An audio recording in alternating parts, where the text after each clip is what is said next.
Hey, vous savez quoi? Je démarre un nouveau partenariat dont je ne suis pas peu fière, avec la maison d'édition Black Elephant. 6 o'clock news starts now, and for now, the news is weather. The reason we are here, it's a tornado warning. Le lirez-vous? Le lirez-vous? Le lirez-vous?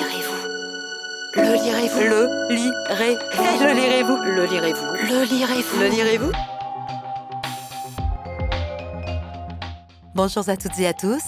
Vous êtes bien sur Le lirez-vous et bienvenue aux nouveaux auditeurs-auditrices. Alors, Black Elephant, vous en avez peut-être déjà entendu parler sur France Info, Stade 2, dans Envoyé spécial, Télérama. Ils ont des auteurs tellement talentueux qu'on les voit partout. Et surtout, ce que j'aime, ce sont leurs valeurs. La loyauté, l'empathie, le courage, la liberté. Et ça donne une multitude de possibilités de lecture. Du manga au feel good, en passant par le young adulte, le livre photo. Bref, tout le monde peut y trouver son compte et les premières de couverture sont toujours hyper jolies et très soignées. Et, quand même, en plus, ils sont juste à côté de chez moi. Et oui, ce sont des Bretons. Mais ok, on est là pour parler d'un roman à la base. Oui, je sais. Alors justement, on va parler d'un roman de chez Black Elephant Éditions, un roman young adulte, mais qui peut se lire à tout âge. Minus, de Laura Benveau, c'est un petit roman qui ne fait que 117 pages, la typo est assez grosse, et ça, c'est top pour ceux qui ont du mal à lire ou pour les ados qui ont la flemme, mais je vous assure que c'est un condensé d'émotions à l'état pur, brut et poétique à la fois. Laura Benveau, elle vient de l'édition jeunesse, et c'est son premier roman pour les plus grands. Alors, on parle de Minus. Minus, elle a 17 ans, et on arrive dans un quasi huis clos.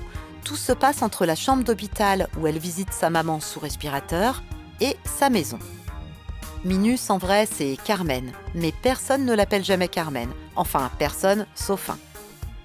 Minus, c'est une histoire d'adolescente, un roman initiatique. Cette jeune fille qui s'est toujours effacée derrière tout le monde, sa mère, avec qui elle ne parle pas beaucoup, sa meilleure amie qui prend vraiment toute la place, et elle va devoir affronter beaucoup trop de choses d'un coup, Minus. Elle est sur Terre sans vraiment savoir pourquoi. Elle voudrait d'ailleurs savoir qui est son père, qui est vraiment sa mère. Elle a une tonne de questions, mais elle n'ose pas les poser. Il va falloir ce drame, l'hospitalisation de sa maman, pour qu'elle passe le cap, pour qu'elle n'ait plus le choix que d'entrer dans la lumière, obligée de parler d'elle. Quasi tout adolescent bascule dans la vie adulte dans la souffrance, et Minus va incarner ce passage tellement compliqué. L'écriture est douce, simple, mais chaque mot est précis. Ce roman, il est teinté de violence et de douceur, d'amour et de haine, de peur et d'espoir. Alors, il va plaire à qui, ce roman? Eh bien, il est à mettre entre toutes les mains. Les dialogues sont super vivants, les adultes peuvent ainsi entendre comment c'est dur de grandir, parce que souvent, ils ont oublié quand même. Les ados vont s'y retrouver et je suis d'ailleurs persuadée que ce genre de lecture devrait être obligatoire. C'est par des mots tels que ceux de Laura Benveau que l'on peut faire avancer les choses. L'adolescence vue par une ado, la souffrance vue par une ado. Un roman qui fait grandir en fait et que j'aurais adoré lire à l'aube de mes 15 ans. Minus de Laura Benveau aux éditions Black Elephant à un tout petit prix de 10 €. Et voilà, ma chronique est terminée.